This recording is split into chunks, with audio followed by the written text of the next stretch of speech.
This is fun for me. Frames, exciting, I'm not sure. Interesting, yes. Yes. And as long as pictures have been painted, almost, frames have been part of it. I mean, the first frame showed up when they unearthed Egyptian tombs, and then really flourished during the Italian Renaissance and those wonderful 13th century art, largely for churches and religion. But the key to framing, in my mind, is complementing the picture. And during the period these paintings were done, which is largely a kind of loosely 1870 to 1930, a real arts and crafts period, frames were taken very seriously. Many artists would make their own frames, usually inspired by things that were made in Italy or Spain, which were great frame makers, and really worked at, if you will, dressing the picture. And as time goes on, people would change frames and sometimes successfully put a new frame on it, and sometimes less successfully. But I thought I'd start, and please do ask questions, because I will run out of things to say. But I thought I'd start by, where's the frame come from?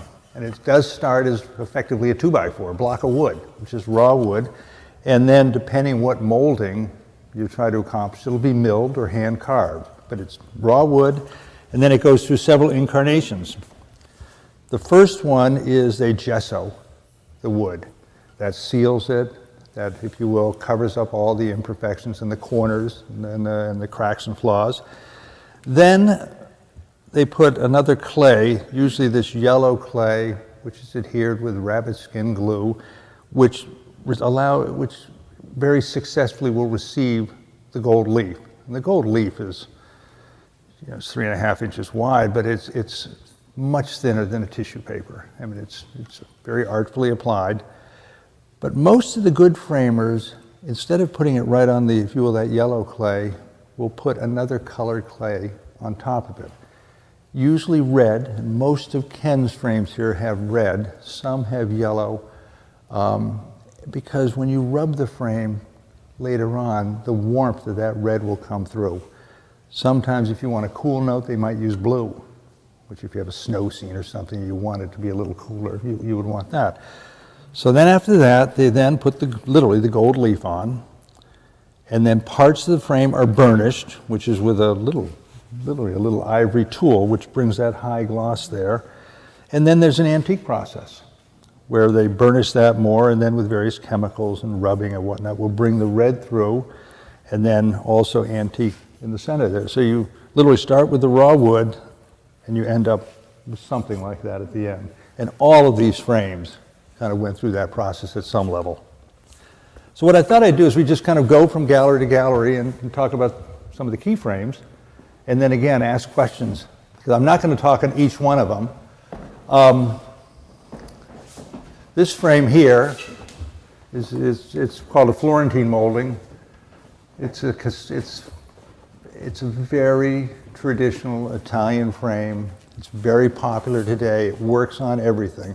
Very successful on that picture. Doesn't compete with it. You see the picture. Okay, I have a question. You talked about you put the highly burnished gold on and then you antique it. But there must be a percentage of frames that people prefer the highly burnished gold and don't want to do anything further. Really, with this, certainly modern, very contemporary frames are like that. Leave it shiny. Yeah, and this one here it's been antique, but this one's fully burnished, and then antique, where this is just burnished on the edge and not burnished on the panel. Ken would not have one that would be entirely burnished. Because that's more modern? Very modern, yeah, very contemporary. Very modern, like 2018 or? Well, no. I mean, it would be on a contemporary picture. It could be from the 60s or something post-war. Okay. Nothing that I've ever seen or ever touched, because I'm so traditional. So are they're all wood underneath them? Every one of these frames here has a basic structure of wood. Some have been carved, some have a plaster embellishment on it, but fundamentally there's wood at the base. Now, in this room here, and this is fun because there's really one super successful picture here in the way it's framed, and there's one that's not so successful, and then there's a lot that are successful in their own right. But this picture here is just everything about it's right. I mean, the picture was done, I believe, in the 20s. The frame was made in Boston in the 20s. It's beautifully carved. It's totally reflective of the arts and crafts period. Complements the picture beautifully. And so it's really successful. Lillian Hale would never put that frame on the picture, though. I mean, her dealer might have put it on, or a collector would put it on. Lillian would have just a little strip black molding, because they didn't have Like anything. the diplomas and things Like the diploma. That's how she would frame it. So that's really successful. This, on the other hand, is it works. I mean, but it works. But the Hales would never have put a Louis XVI frame on a picture. And so what happened there, I'm sure, is, well, I know what happened. So in the mid 70s, early 80s, that frame with this kind of linen liner was the rage. That's what all the galleries were doing in New York. And so it was a New York gallery that had the picture, and so they made it, if you will, with the styles of the period. To allegedly increase the value? Sure, it was timely, not timeless, but timely then. But I mean, you got a cabbage, and then you got this ornate frame. Look, that looks like a cabbage on the outside. And a very, very pedestrian basket. But What about the gilding of that? It's sort of, It's- dull, is it kind of? it's been distressed. I mean, it's tried to look like a Louis Did it start XVI out as- French frame, As beautifully gold leaf, and then they distressed it. Yeah, and they really dumbed it down, and they're trying to make it look really old. I mean, like it's No, from say the that again. 1770s or 1780s. With The entire collection, this is the first one I bought. But I didn't know much and Spanierman. spent it. TMI. But did John find it? No, I don't know. that predates me. When I started collecting, I had to go to the big dealers, so it was Spannerman and Vos. And now this picture here, the way this is framed, it's a typical English print frame. You know, it's a nice molding. That watercolor, English watercolor mat or French mat, whichever you want to call it, very typical again of the 80s. And the dealer that had this and framed it had a lot of Lillian Hale drawings at that time, and he framed them all the same way. It's not unsuccessful. So would that have been acid-free, the mat? This is what I It question, should all be. these mats that have, that I mean, color. They were aware of that. yeah, they certainly were aware of it. Yeah, I'd be surprised if that one isn't acid-free. This one clearly is acid-free, Yeah. and you can tell because it's solid core. And now this frame here, now that's obviously silver with a black clay underneath. It's a much cooler frame, but I think it's successful with winter. I hope you all agree because I framed that one. So most of the frames are gold versus silver. That's right. Is that because silver is too cool? I think gold is clearly warmer, but it just goes better in most decors. I mean, silver frames just don't hang quite the same way. Gold frame on that would look horrible. I personally did not think it looked as well. The choice of this was silver or black. Frame on this is Yeah, not. it was silver or black was what I wrestled with. And I just tried to dress it up a little bit. And truth be known, I had the frame. Then you didn't know what to do with it. Well, and it fit. It fit beautifully, and I thought it worked. Was this carved? Was this done This is carved. with This is- a putty frame? This is all hand carved with a chisel. And I should say, you know, I explained. Carving there. That's wood. What I didn't explain there is before they do, from the raw wood after they mill it, they then build the frame. So the frame is all built in raw wood, and then they gesso it, then they do all those things. And any carving would take place before they gesso it also. So you have the frame, and then they start the finish process. It's not like they finish off lengths and then chop it and glue it together. So was something like this hand-carved? No, that would have been machine made. It'd be machine made. It is wood.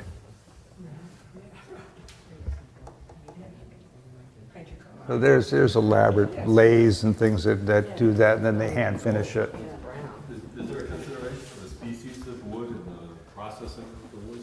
Well, it's, I don't know wood that well, but basswood, for instance, is popular because it's easy to carve and yet it's hard enough to be durable. And I'm sure oak is another wood they use, and I'll point that out in a couple frames, but more for the panels because of the way that receives gold gilding. But you wouldn't use, walnut and things like that. It's just too hard to carve on it. Yeah. There are a couple of great frames here. This is a reproduction frame designed by Stanford White of McKim, Mead and White. And Stanford White didn't make the frames, so he designed it, and then there were a series of frame makers in New York that he used. That was a very popular molding. He used very attractive, influenced, the roots of that are probably a Dutch frame somewhere because of this little decoration and then the ripples on the side.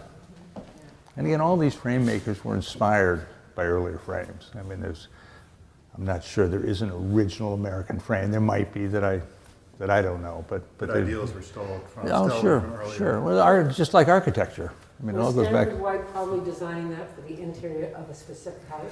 He designed that, possibly, but he also had some very affluent and wealthy patrons like Charles Lang Freer, and so there are, people from the Gilded Age who wanted big opulent frames. And they would patronize artists like Freer patronized Thomas Wilmer Dewing, Abbott Thayer, and those fellows, and he would buy their paintings, and he'd want to, like so many in the Gilded Age, let the world know that I'm successful and I'm pretty wealthy, so you couldn't make it big enough. And that's kind of understated. But that's who Stanford White was building for. He didn't make simple frames. This frame, on the other hand, is a quintessential arts and crafts frame. Very, very popular. I can't quite tell if this is an original one or not without taking it off the wall. It's got a nice lemon gold finish, which is to say, instead of having that, the clay underneath is a little different, than they distressed it a little differently. But it's all hand carved, and it just works. It works successfully on almost everything. And lemon, shiny finish. lemon gold cools down the It's gold? cooler. Is that what- It's a little cooler. And it's trickier to hang because it doesn't hang as well with the warm gold frames as the other ones. But on a wall, standing alone like this is very successful.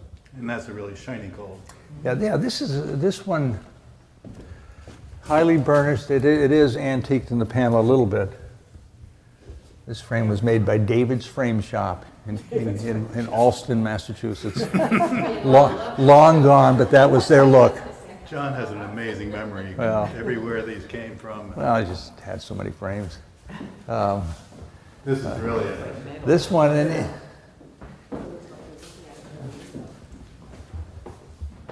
most of these frames in here are just perfectly serviceable, good print and watercolor frames. It's a contemporary frame, or contemporary reproduction of a Dutch frame. Again, with all the ripples. But this frame might be the most important frame from the artist's point of view, in that it was never intended to hang in anybody's house, but as they're painting a picture and they want to see how it's going to look in the box, it's nice to have 4 pieces of wood to put around it. And that's all that was ever intended to do, and I suspect the Hales had 2 or 3 in different sizes, and sizes they worked with, just so they could do exactly what that frame does there. So this is Interesting only, that it stayed that way. Pardon? It's interesting that it stayed that way. Ken was fortunate enough to be able to acquire big chunks of the Hale studio, and that was in the studio. so it's not, that frame is not meant to hang on the wall, it's meant to be underneath. It's a working frame, just when they want to just check out what the picture's going to look like when you frame it, so to speak. Instead of and they didn't have any money, so you wouldn't have a gold frame lying around to do that with. But the living artists the couple that I work with, it's regularly when they're painting a picture, they take it off the easel and put it in a frame just to see how the end product. Holly, do you do that? Yes. You do? But I use mats, I don't. go Well, to wood. it's the same thing. Two angles of mats so I can make them bigger or smaller. Yeah, so you can see how your compositional work is working. And at the end of the day, a successful picture is only as good as it's composed. Not as old as I am, but it's probably 20 or 30 years old. And the old lady reading? Yeah, this one here, yeah, this is period. This is all original, which is kind of fun. It's a piece of oak that's been stained, and this is all applied plaster that had been gilded. This picture, Joan, you'd know the date on this picture better than I, but it's what is it, turn of the century, 1890 A or little before 1890. 18, yeah, and It was that's shown in Chicago. absolutely totally the And was the it look shown at them. with that frame in it? Yes. I think so, yeah. It's original. Yeah. We bought it. Why it's so tightly cropped. It was a mess. It's all, and you know that's early because he signed it. Philip Hale, later on, he stopped signing things, and that's signed and then noted Paris, yeah, 1890. Some dealers in antique frames who also will reproduce those frames. And so if you have something really special and a budget that's not restrictive, they can put the perfect frame on a picture. I do buy frames in London, and I'll show you with one of these watch frames, like I pointed out before, which are just, they always work. And so I have a source there that I'll periodically buy from. And I love the 17th, 16th century Italian frames, and I really like Spanish frames. And so when I can buy those, they tend to all be overstated and big and flashy, but look good on certain things. Cupids and flourishes. Well, Picasso would use all these great 16th century frames on his pictures. And Sargent would always, they actually work well on modernism. They can, certain ones. Again, this is a Stanford White design, a reproduction, but a darn good one. Typical Stanford White design, and again for the Gilded Age. This one here is a contemporary reproduction of a Walford Tulin frame. Tulin was a Boston frame maker, worked in conjunction with Charles Prendergast and Herman Dudley Murphy in the Carrigrohane frame company. Carrigrohane is, I think, Redcliffe in Gaelic is what that means. But so they worked together early on because nobody else could make the frames that they wanted, so they made their own frames for their own pictures, and then they became popular. Then they split up, and Charles Prendergast went one way, Walford Tulin formed his own company, and Herman Dudley Murphy continued on at Carrigrohane, where he ultimately sold it to the Vosses. And then it went away in the Depression, I guess. So that's a reproduction of a Tulin. So frame. when would that reproduction have been made? I can actually tell you. I can tell you. I just need 50 to. years ago? No, 20 years ago. 20. 15 or 20 years I ago. remember Mr. Vos, I used to work for Mr. Vos of Vos Galleries, telling me that during the Depression, when the Carrigrohane, went yeah. bust, that they'd be carting all these frames off to the dump because nobody wanted Yeah, them with yeah. the advent of modernism. Yeah. And when they were putting that Louis XVI frame on pictures in the 70s, they were taking these Carrigrohane frames off of them and carting them off to the dump. And the really savvy frame dealers in New York scooped them all up. Like Eli Wilner has made a fortune, not only becoming a scholar on the frames, but he accumulated all these frames that people were throwing away.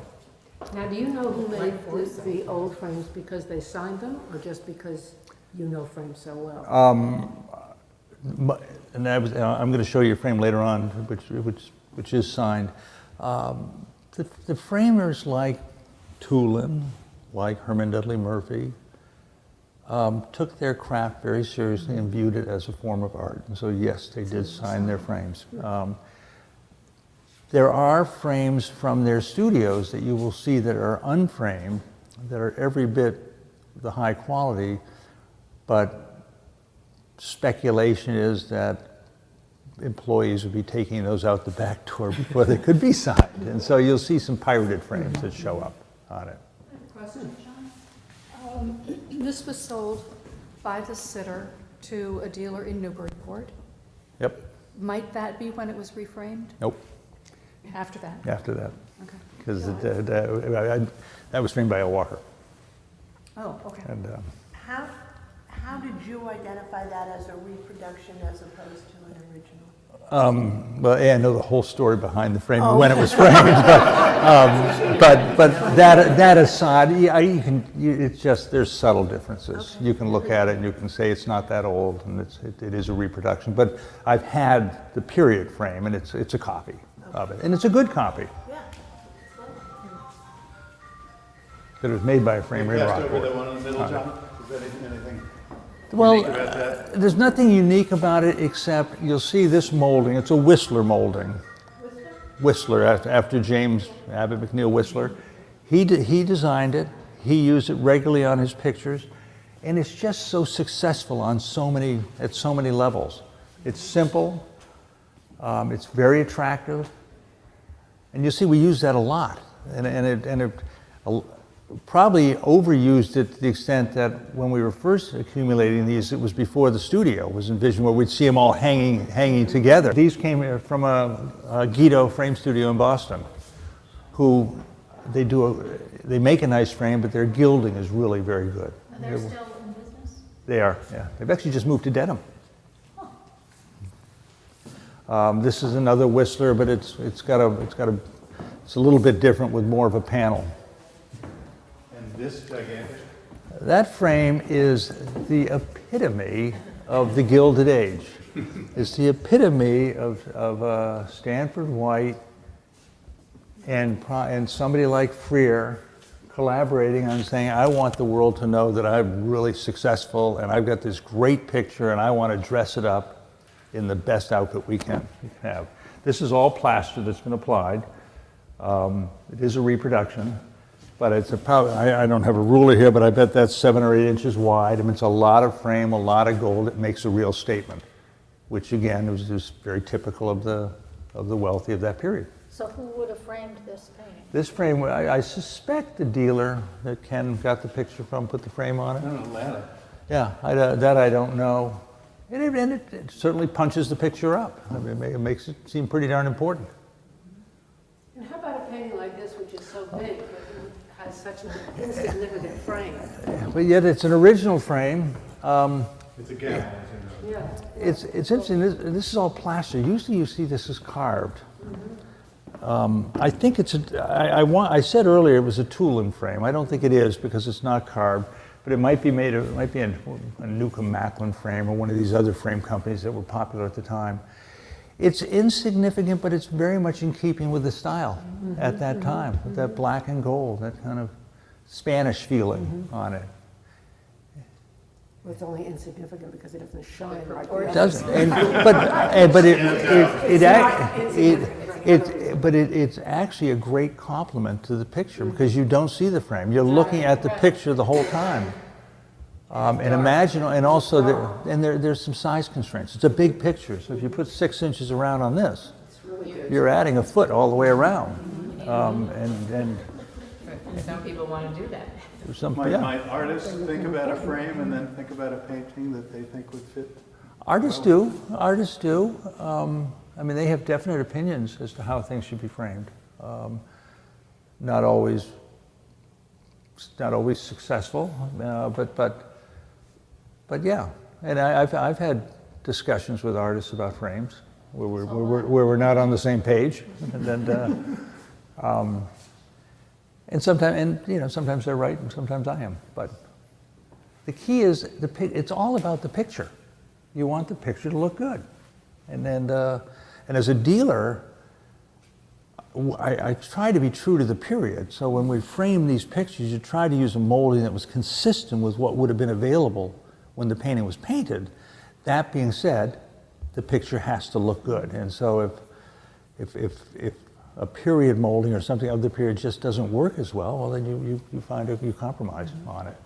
We would not put a French frame on one of these pictures, though. And also, speaking in terms of, contemporary art, I just juried a show at the Mystic Museum of Art a couple of weeks ago, and of course I observed for years at the Newport Art Museum the artists who framed their work, and and we hire jurors. And the presentation of a painting is integral in whether it gets into a show or not. Oh, yeah. You know, whether that artist has, it's not just about their technique in the painting, it's about how they present the work. It's gotta look, you know, it's gotta look good. sometimes, you know, you just love the frame on a piece. It's a- Are galleries and curators equally talented in frame selection? Well, no. And there's also the, you know, question of finances. I mean, a gallery, they want to sell the work and they're going to spend money to make it look good. A museum is going to store it in their Yeah. screen downstairs in the basement. And the frame is not going to be a priority like it is in a gallery. So. That's very true. That's very, very true. You know, one of the people hire me to hang pictures for them, and it's not so much anybody can pound a nail in the wall and hang a picture, but there is a thought process. There is a plan as to how you hang things, how you arrange. It's not unlike an artist composing a picture. You're composing a room. You know, and this room hangs pretty well. I mean, you wouldn't have Pretty in Pink, where she's hung there, hanging in this end. You wouldn't want her looking into the corner. Right. So you want her looking into the room. I mean, simple things like that. Mm-hmm. But you'd be amazed at how many people don't think that way. And it's just, well, I've got a small wall, so we're going to put a small picture, and it doesn't make sense. And so I spent a lot of time doing that. But this was made by Paul Goodnow from Rhode Island, who passed away, you know, not too long ago. He's a fairly young guy. He was a very good carver. Beautiful. So he actually hand carved it all. And he built the thing and then carved it all. And that frame, if I took it off the wall, it'll be signed and dated. Are there any examples of poor carving? Would a lay eye? Yeah, you don't have any of them, but there are some. I've got some in closets. Yeah, no, there's some. I mean, there's some. You know, there's some bad efforts, but you can. I mean, you Gotta start somewhere. can. You can exactly. And there's bad gilding also. Like the frame, this gilding here on this frame, we got this at an auction somewhere. I mean, that's nowhere near as good as gilt on that frame, or this one here. This is really brilliant. Yeah, that's really rubbed. And the gilding on this is pretty good. It's very good. And these other black and frames are just the perfect frame for etchings and prints. Thin little black moldings. A guy like Frank Benson, he was very versatile in oil painting, watercolors, etchings, pastels, so I'll handle any one of those things at any spectrum. You should see That's- some of John's clients, one particular in Chestnut Hill, has a collection that's just. It has a nice collection, yeah. That was fun. So I'm saying etchings and prints, you would automatically go to a black frame like that? I'm essentially, no, I might use gold too, but you could use a dark wood, a dark wall, yeah, absolutely. For me, it's all about the etching, and I want a simple matte and a simple molding. You don't want to overdress that. And that's very much in keeping with the way they would have framed them themselves.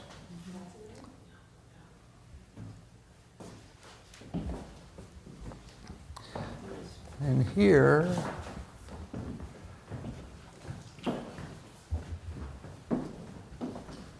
absolutely the wrong frame. I mean, it looks okay. It's not unsuccessful, but the picture was painted in 1900, give or take, and that frame was designed for something in 1860, so it appears way out of whack. You could certainly tell that, right? He did not Yeah, but I knew it immediately. no, the guy who framed this framed the French frame. I'm picking on him, but where now this frame here, I think this is original to the picture. May have been re-gilt somewhere along the line. Very simple, but it's successful. Was it a budget, Frank? It's a Hale. Probably a budget, but it just works very well. It's not overstated at all. It's attractive. You don't need anything more. No. It's a strong It's all, yeah, painting, so yeah. a simple frame. It's the least showy of almost all the frames. But the picture makes up for it. The picture You don't need to do anything with that. This is a reproduction arts and crafts frame, which is very successful and looks nice on that. This is a period frame. I'm sure that's a Newcomb Macklin frame. Yeah, that's different. Yeah, it's got a real bronzy gild to it. I'm not sure. I don't want something a little brighter with the picture. I think it kind of dulls it down a little bit. And the picture's so punchy. I don't think it's shown to its best advantage, but it is probably original. And the painting in Folly Cove was a gigantic mess with the puncture in the nose. Oh, Well, she was. This is a very typical arts and crafts frame, kind of what we call a cassetta molding, which is Italian for, I think, a little box or something, and that's because it's a raised edge there and a raised edge here. What does it do to the value of the painting if you have a early painting that's badly framed in its original early frame? Do you just leave it, say bad frame? Or I mean, if you reframe it, do you lose value? Or? I'm going to answer that by saying it's sort of like real estate. Its value is enhanced by curb appeal.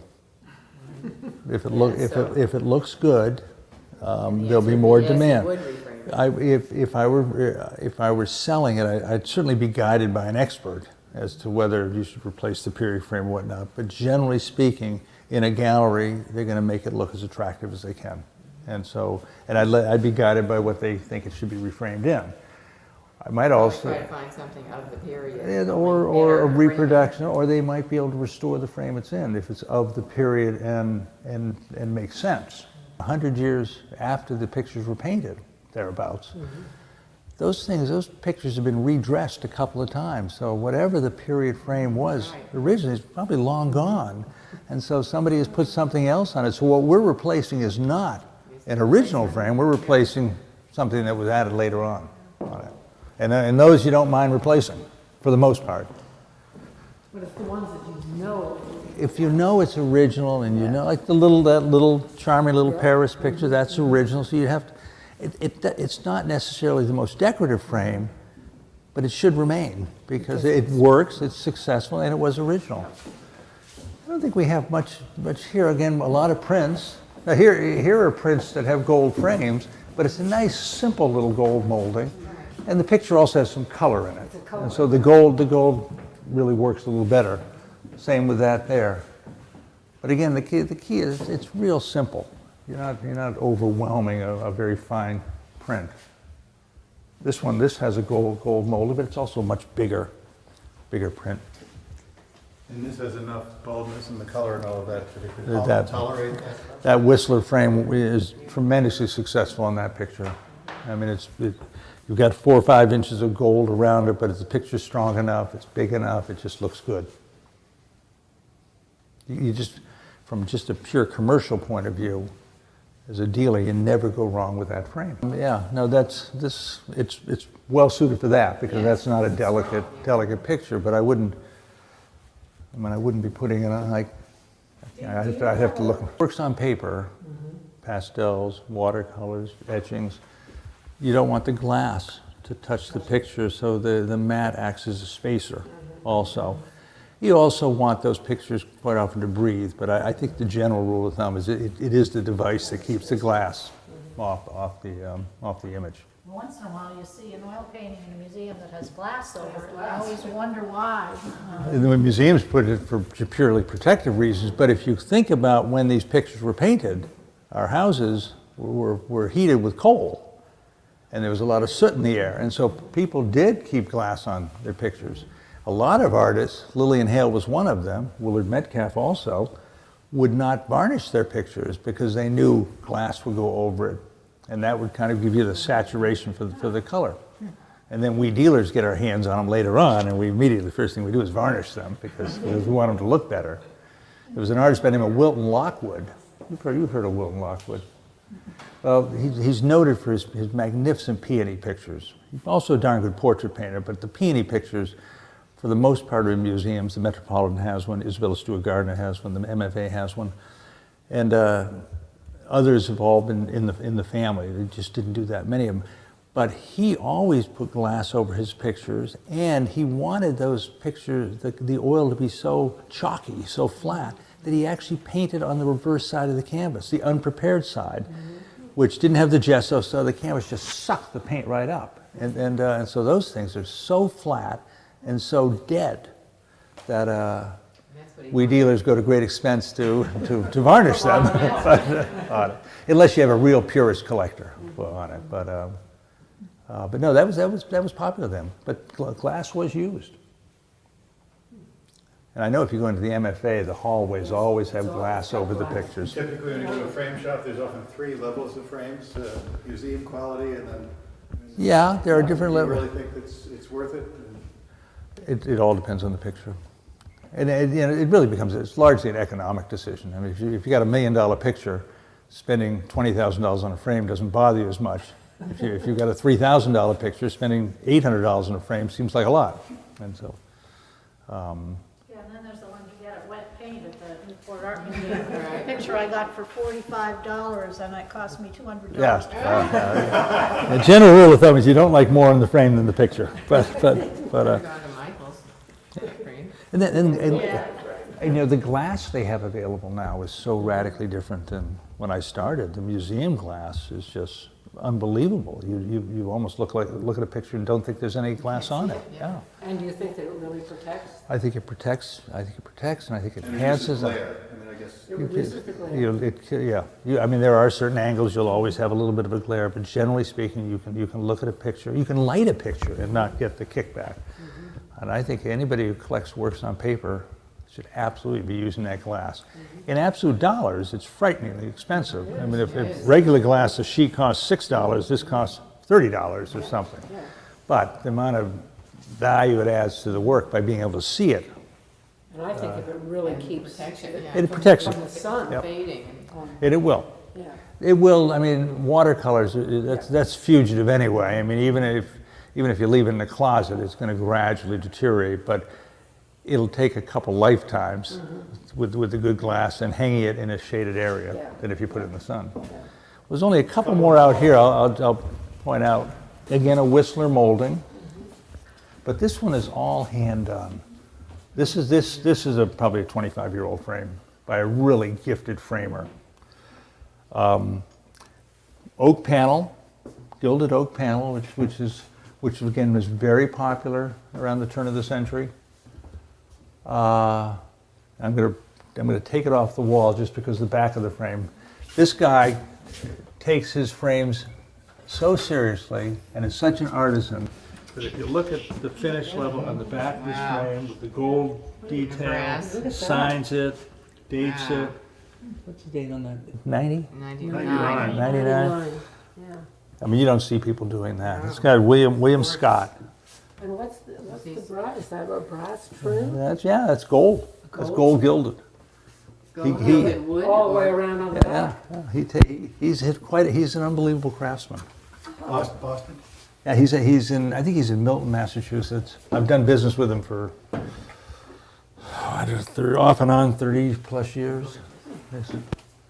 But he does it, and this isn't as elaborate as some of the ones I've seen. The backs that have more gold than the front. I mean, it's just amazing. But a fairly simple landscape by Philip.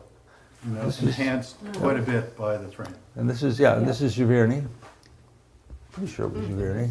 Yeah, signed Giverny, 1888. This frame here, which is this one, and there's a mate to it over there that are identical. Is just a typical Spanish frame, a reproduction of a kind of a 16th century, 17th century Spanish frame. And for this particular painting, this still life of this religious affair, it works very well. And when I mention that I'll buy frames from a dealer in London, it's always these Watts moldings, because you can always use them, and they're easy to resize, to cut down, to fit to other pictures. in the history of this painting is when we were just completing hanging everything here. I love picture lights. My interior designer and the lighting specialist didn't like picture lights, and so I went to you. Yeah, John. We need a picture. Get me so it fits right And there. I just happened to get that one. In Massachusetts, Westboro, Massachusetts. Oh, yeah. Oh, yeah, I they remember can't- selling something just that Yeah. size to, Yeah, when it was Ellen Day Hale, and it's a fairly important oh, picture. it's so wonderful. Yeah, and so we were able to repatriate that. Shelling peas is the name. I guess that's it.